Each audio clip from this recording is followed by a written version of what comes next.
Welcome to Empowering Plans, a show dedicated to identifying waste and undue expense in the health benefits industry, discovering ways to maximize benefits while minimizing costs, and empowering employers, administrators, and consultants to emphasize, once again, the benefit in benefit plan. Today's episode is brought to you by the FIA Group, empowering plans since 1999. Now here are your hosts, the FIA Group's own CEO, Adam Russo, and Senior Vice President and General Counsel, Ron Peck. Hello, everybody. This is Adam Russo, CEO and co-founder of the FIA Group, and welcome to another episode of Empowering Plans with the FIA Group. With me, as always, my good friend, my next-door neighbor in the office. I've never told people that. Ron is literally right through the wall. If I just punched a hole, I can reach his neck and just squeeze. Say hello, Ron. Hello, Ron. And do we call him the other co-host? Is that what we call him now? Yeah, he's a double co. I mean, Brady's just part of our team now. Brady, you know what? You're no longer also starring. You just get your name put on the, what do they call it? The credits or the intro to a TV show? Fine print. You know, if you watch Three's Company, the guy next door, what was his name? Why am I forgetting the guy's name? Not Jack. Jack was the head guy at Three's Company. He's living in the apartment. The guy that lived upstairs, right? I forget his name. But that guy was also starring, right? Or Mr. Furley, who was the landlord, also starring. Brady is no longer that. I think you're a top. He's moved in, huh? He's moved in. Brady, you are no longer an also starring, or you're part of our normal. It's dream come true.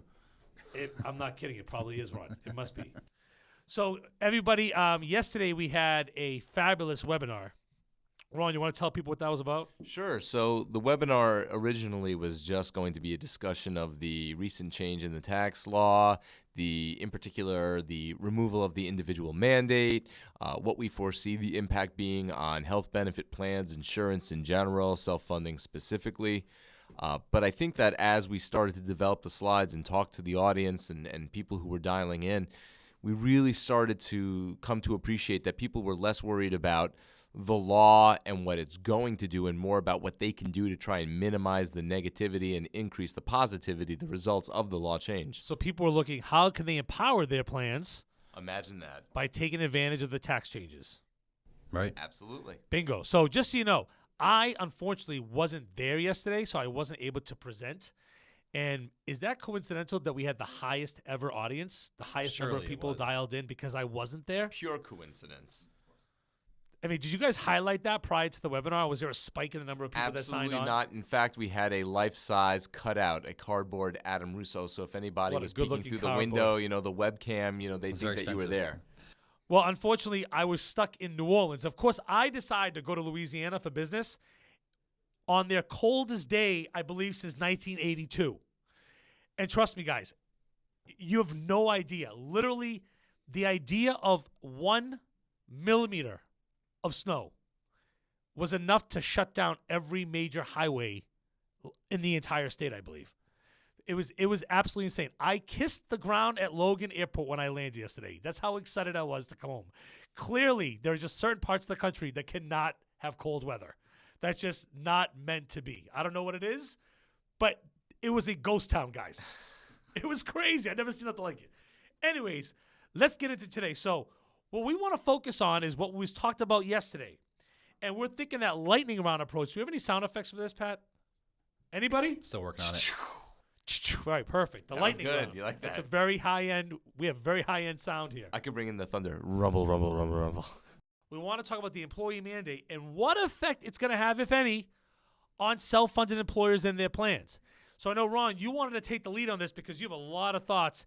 I figured I'm better off saying nothing and just pouncing like a tiger on the mistakes you guys make. So let's go with it from there. Ron, what are your thoughts as a self-funded employer, as a partner here at the FIA Group? What are your thoughts on this? What can we do? What is the effect going to be in 2018 and beyond? Yeah, no, definitely. I think both before and after the webinar yesterday, I received some comments. I guess I said something somewhat controversial. At the time, I didn't think it was really controversial.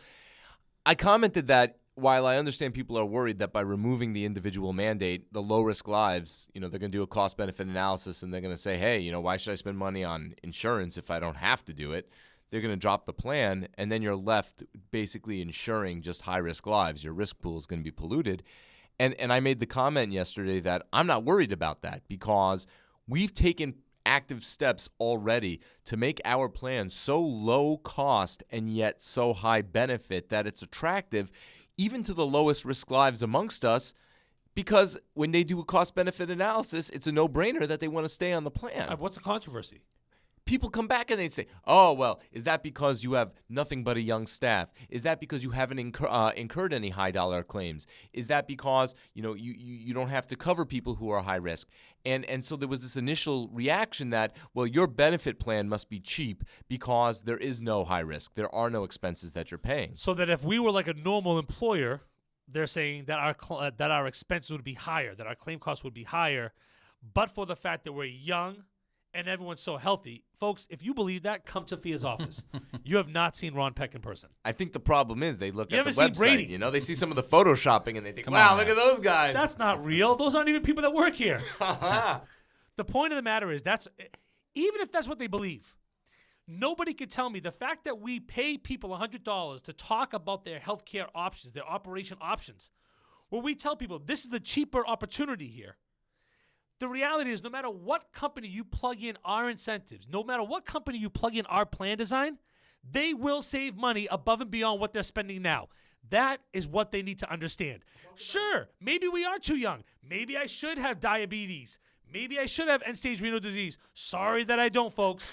Sorry that I'm this perfect epitome of health. Apology accepted, Adam. But the point is, that's a valid point. Like, I can see where they're saying that, but at the same time, you're going to tell me, hold on, you're going to tell me that because we get our employees to go to a hospital to deliver their babies that cost 1/3 the amount of what it would cost at another hospital, and that we incentivize them to go there, and the fact that they are choosing that hospital, we are saving money. And so would they. Therein lies the rub. People say, well, young staff. Yeah, maybe because it's a young staff, there are certain conditions that you get to avoid, but at the same time, there are other conditions you're going to see a spike in. Biggest example, birth. And Adam, you just mentioned that, delivering children. I honestly believe when you look at a ratio, percent of staff giving birth, our percent is obviously higher than I think most other Way higher. employers. Oh, yeah. Before we let Brady chime in, even though I'm surprised he hasn't said I've been anything. dying I for mean, it. we made him a co-host and he hasn't said a word. But anyways, that's okay. Here's the bottom line. If a $500,000 claim comes in for one of the companies that's not us, for one of our clients, let's say, they are limited as to what they do on that $500,000 claim. They have contracts that tell them you have to pay 90% of it. You don't have the right to audit it. You don't have the right to review it. You have to pay it in 10 days. They don't have the weaponry in their arsenal to do anything but pay 90% of the bill. We, on the other hand, with our plan design, have the right to audit, have the right to question, have the right to negotiate. We have the right that our employees, before they had that surgery, let's say it wasn't an emergency, let's say it was actual surgery they needed, would have gone to our HR department to see if there were cheaper alternatives than that $500,000 bill.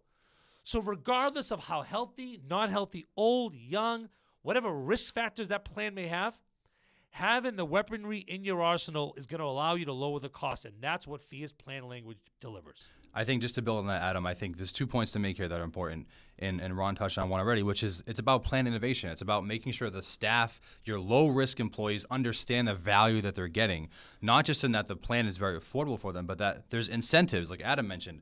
Go to HR, consult with HR about what your options are. Use, if you can and you're willing to, a cheaper facility to have your baby. Just be smarter about making health choices, and you'll see that there's value, and that's one way to keep your low-risk lives. And if you have a bunch of high-risk people, guess what? It's okay for HR to talk to them too. Go, listen, we want to help you get healthier. What person doesn't want to hear that? Sure. Right. We want to help you quit smoking. We want to help you stop using drugs. We want to help you to live a more active lifestyle. We'll offer you these things for free. We're willing to send you to the Cayman Islands to have your surgery so that you can save the plan $300,000. Oh, by the way, bring your wife, and here's that 5-star resort we're going to send you to for a week. You can do those things, but too often than not, the reason why people don't do these things is pure laziness. It takes effort. It takes work. I think one of the other problems is that when you ask people, particularly, let's face it, when we're talking about low risk, maybe we're talking about the younger people, people who haven't really been with the plan for a very long period of time. When they think of the cost of healthcare, what are they really thinking of? They're thinking of their premiums, their copays, and their deductibles, and that's it. So when you tell somebody, oh, hey, you don't need to have insurance anymore, they're thinking, great, I get to avoid the quote-unquote cost of healthcare, meaning the cost of the insurance. Why do they think that way? Because they don't know how much it costs to treat a broken bone. They don't know how much it costs to deliver a baby. And the problem is when they're doing this cost-benefit analysis, it's an imperfect cost-benefit analysis because they don't know all the costs in the first place. I wonder if maybe we're not doing our job explaining to these people, yeah, here's the cost of the plan. 100% chance you're going to pay that amount. Or maybe there's a 10% chance you break your arm, and here's what that's going to cost you.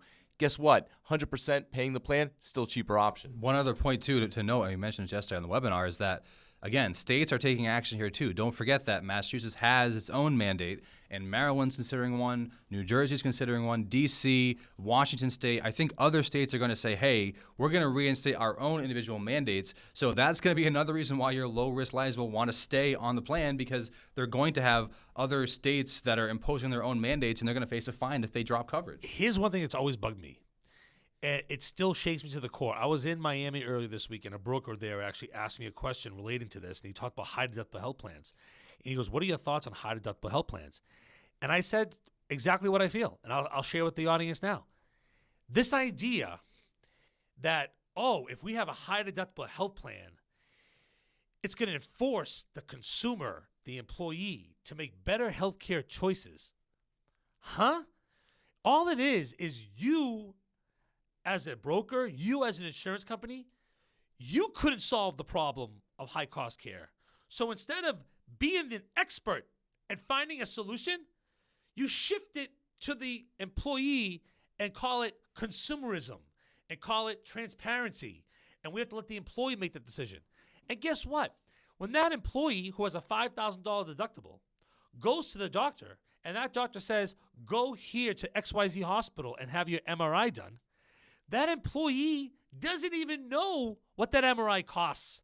They don't even know who to ask what the MRI costs. They have no idea that you can go to a different MRI facility down the street and pay $500 for that MRI versus $5,000. There's no education there.